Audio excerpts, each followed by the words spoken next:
No matter how long it may take us to overcome this premeditated invasion, the American people in their righteous might will win through to absolute victory.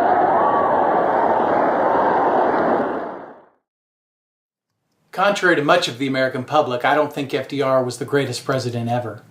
In fact, I consider him one of the most dangerous in our short history. His New Deal was a New Deal for sure. It was the beginning of the end for the America that so many died for, that so many sacrificed for. Yet the America of the 1940s was of a different character. It was a people who understood country and love for country. It was a country that in general still had a place for God. It was a country that understood the threat of a real war, because war was different then, and death was a part of war that everyone understood. We gave up comfort. We gave up lifestyle. We even gave up our lives. We gave up everything for another chance to defend freedom and our way of life. Today's world is different. Somehow the idea of dying for your country isn't honorable anymore.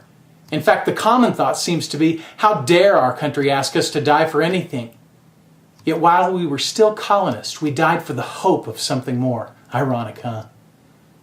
This week marks the 68th anniversary of one of the most important dates in U.S. history, the attack on Pearl Harbor.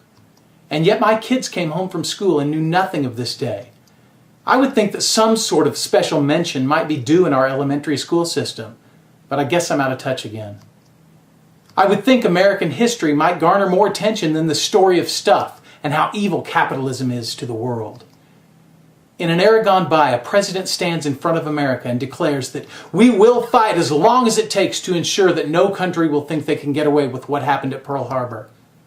But in today's sick and misguided, politically correct world, not only is our government concerned with not offending our enemies, they're even more concerned with bringing down the very men who protect our country, its people, and its government.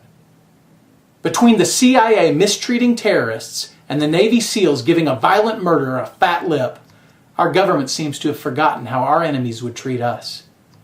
Our government wants to give citizen-level rights to people who would not think twice about flying a plane of our people into a building with the intent of killing tens of thousands. Are you kidding? These people stone their fellow citizens and cut off hands for simply stealing bread. But our government sees us as the bad guy, as the terrorists, as the enemy, and America in the position of being beholden to its enemies. Not only are we backing off from any form of sovereign power, but we are telling the enemy that we will be gone as soon as we pack. What's happened to this country? What's happened to the ideas that so many people died to attain? Colonists willing to sacrifice everything for the chance that their children could live free. Now our elected officials willing to give our freedom to the G20 for their scrutiny. Deadlines on war. Stricter rules on our soldiers, allowing the enemy to control us and our moves. We the people were heard 60 years ago, and again America took its place of honor and stood. We can be heard again. We the people still have a voice. Let's be heard.